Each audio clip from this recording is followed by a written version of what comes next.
Hello and welcome. I am Jacqueline Kane, energy healer and low back pain specialist. And for those of you who don't know me, I help women get to the root cause of their physical and emotional pain and release it so that they can get back to living their lives with more energy, passion, and thrive and create the life that they desire. Today, I am bringing my friend Erika Dworkin on, and we're going to talk about midlife and menopause. So, welcome, Erika. Thanks, Jackie. Thanks very much. It's great to be here. Erika, can you share a little bit about who you are and what you do? Sure. So, for those of you who don't know me, I know a lot of people in our community, but I am the founder of Vitathena Wellness, which is an online and in person wellness successor to the Manchester Parkade Health Shop, which was my family's business that operated for 65 years in Manchester, Connecticut. And I had to close it due to COVID, due to adverse market effects of COVID. And I am a board certified holistic nutritionist with and a wellness guide.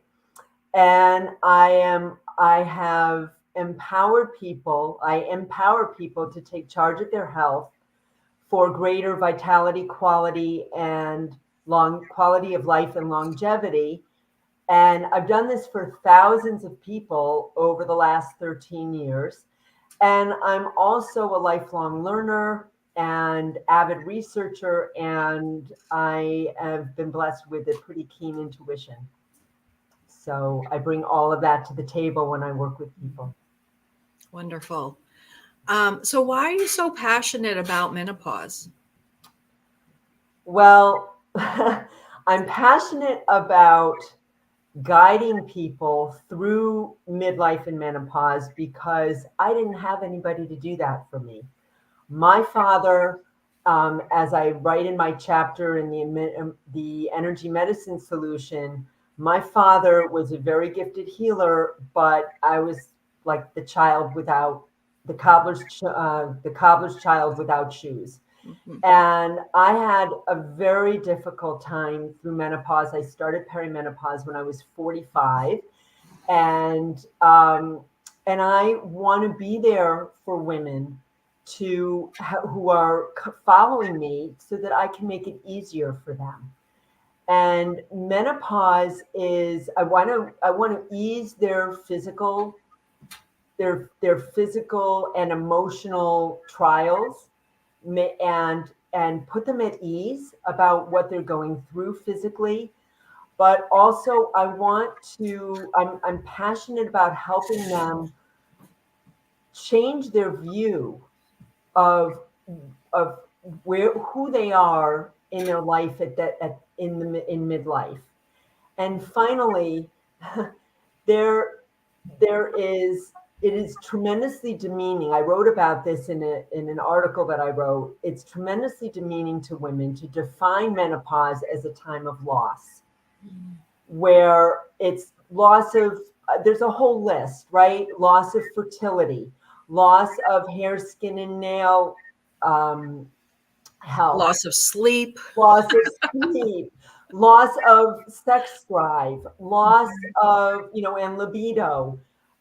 It's just that's how society has defined it. And I am here to give my voice, to contribute my voice to all of the others out there who want to change that dynamic and make it about becoming a menopause goddess and embracing the age of wisdom that we enter with blood, sweat, and tears. We've earned this point in our lives, and it should be celebrated and turned into something really magical. And my five essential steps, mapping steps for empowerment in midlife and menopause, do that. That's what they're that's what I created them to do. And by the way, I'm also passionate about this because I'm a perfect example of how my five essential steps work. Mhm. Well, I'm very happy that you're here and that you're sharing more information, because I myself went through my own journey through menopause, and I'm appalled at not having the right information. And I had no idea that of how it impacts our bodies. It impacts so many systems, and it's not talked about. All those years when I was going to the doctor and they weren't asking me the right question, I wish somebody said, hey, by the way, you could be entering perimenopause. You could be doing this. This is what's going to start happening. I wish somebody said that to me. And so I love that we are now educating so many people on what happens to our bodies that we need to be aware of, so And that we are empowered and not the victim, right? right. Well, as you and I were saying before the program, we need to make it comfortable for people to talk about these things. Mhm. This is not something that should stay in a closet. This is something that is going to happen to everyone at some point. And the more women know, the more tools they have, the easier it will be. And the more women will be able to contribute to society. They're not going to just be ducking, putting their heads down and ducking and just praying that it ends soon. And which is, we've got, I mean, I went through that. It was horrible. It was Mhm. horrible. And, I love making it okay to talk about this. Yeah. More than okay. It's an imperative, Yeah. and It's time. It's time to talk about it. in this still unfortunately male dominated society, it's time for women to speak out, to talk about what's going on with them and not hide it Mhm. for embarrassment or shame from any that comes from any source. Yeah. Yeah. So, And so I love that you're combining this with thoughts and beliefs. Do you want to share some of that? sure. So in my chapter, Midlife and Menopause, Mapping Your Path to Empowerment, I include a tool. Every chapter in our book, the Energy Medicine Solution, has a story of each author and then a tool. And the tool that I provided is one that I developed after spending more than 5 years in a spiritual program that taught me that beliefs generate reality. And this is not some crazy concept. This is a universal principle. Mhm. You can look at even Mahatma Gandhi.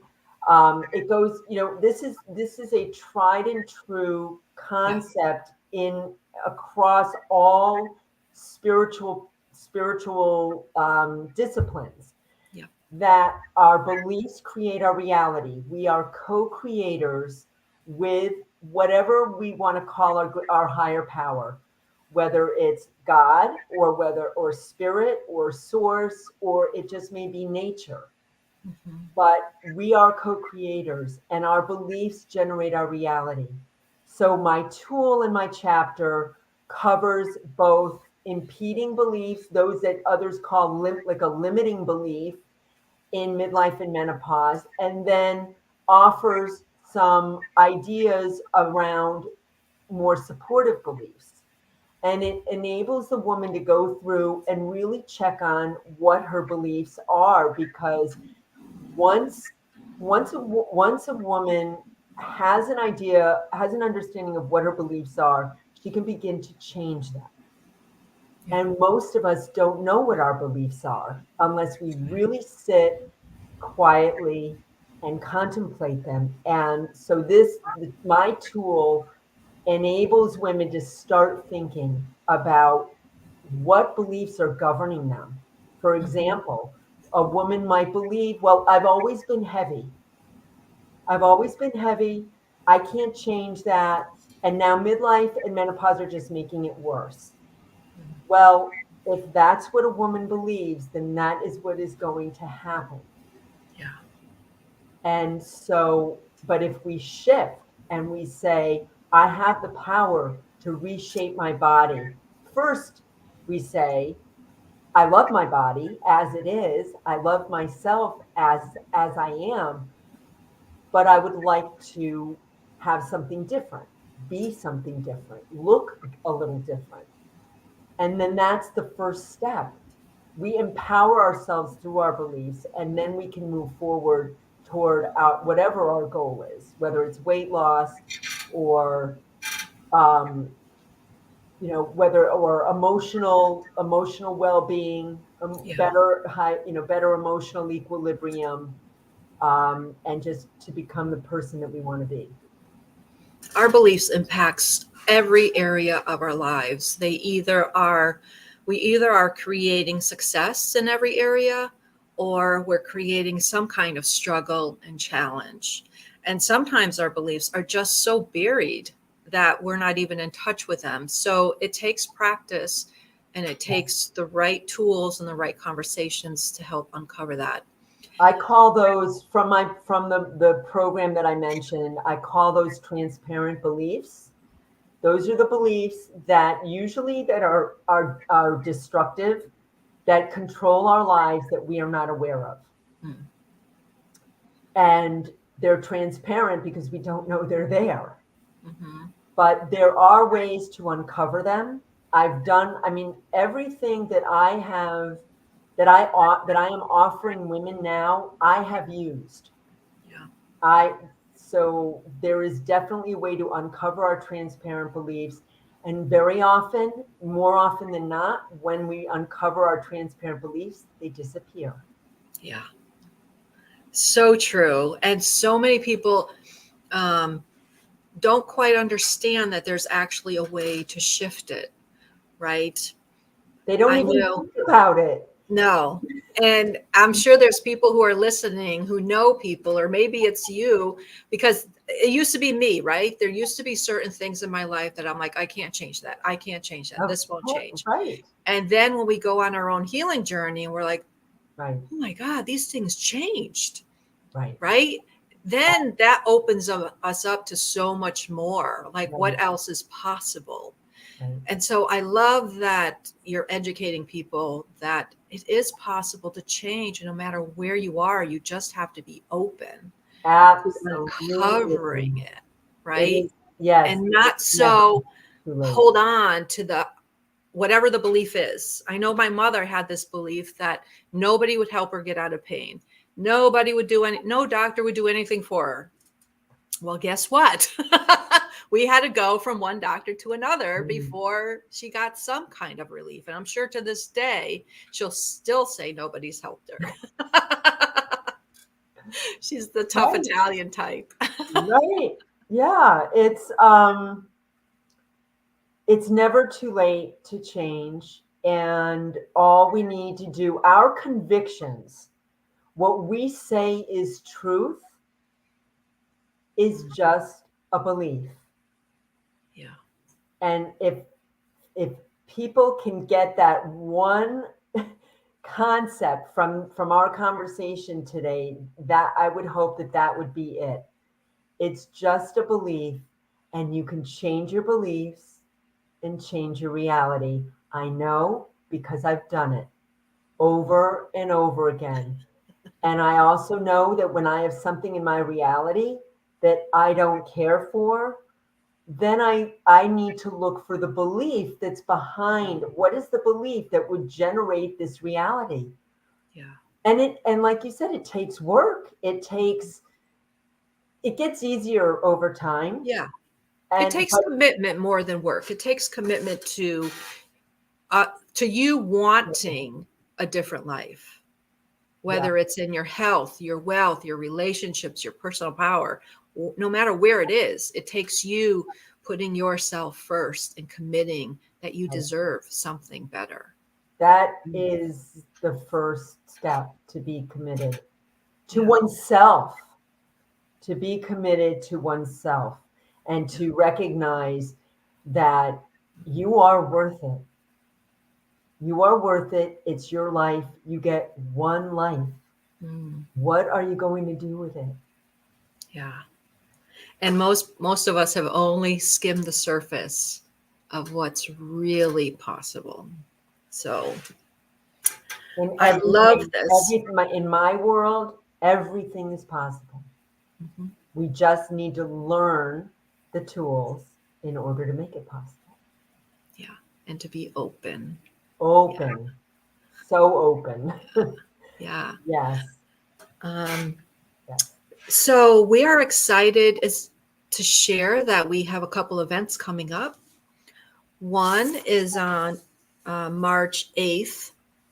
It's in Collinsville. It is also online, and I will leave the information in the comments. That is it will be in Collinsville, Connecticut, if you're in Connecticut. Otherwise, we are doing it also online. And we also have one March 30th. That one is just in person, and is also in Connecticut. And of course, you can reach out to Erika or myself to connect. And if you have any questions, what else would you like to say, Erika? Well, first, I just want to clarify that the first one on March 8th is going to be my presentation of the 5 essential steps. And if time allows, I definitely would love to have you, Jackie, chime in and contribute to the fifth step, and which is exploring various energy modalities for healing. And then the second one on the 30th is more of a book signing. But so we'll be sharing from our chapter. So as far beyond that, I want everyone listening to us to walk away with optimism and hope and faith that you can heal your body, you can heal your emotions, you can get a grip, and you can have the magical life, whatever magical life or just even ordinary life, healthy life Yeah. that that you desire. And we just Jackie and I just hope that you will connect with us more and to learn more, because this is just the tip, really the very tiny tip of the iceberg. Yeah. And I think our passion too is for women, to empower more women to rise up because when we empower women, women do so much. And I know all of you listening do so much for so many people. And you have to fill your own cup. You have to make sure that you take care of yourself so that you can continue to help all those people you help who are very lucky to have you in their lives. Absolutely. So, It's like the oxygen mask in an airplane. You know, you put the mask on yourself first so that you can help all those around you. yeah. And the better you are, the better off everyone around you will be. hmm And it's not about being selfish. It's about taking care of your Mm. own needs so that you have all the energy you need to take care of your life, yourself, your family, and those Right. around you. Self-care is very, very important if you want to be able to live the life that you want. Yeah. If you're going to live the life that you want. Yeah. So thank you, Erika, for being here. Thank you for those watching. And do your friends and sisters in the sister communities a favor and share this video. And we look forward to meeting you to hear your story. Have a I great can't day. wait. I can't wait to connect with all of you. And thank you for listening.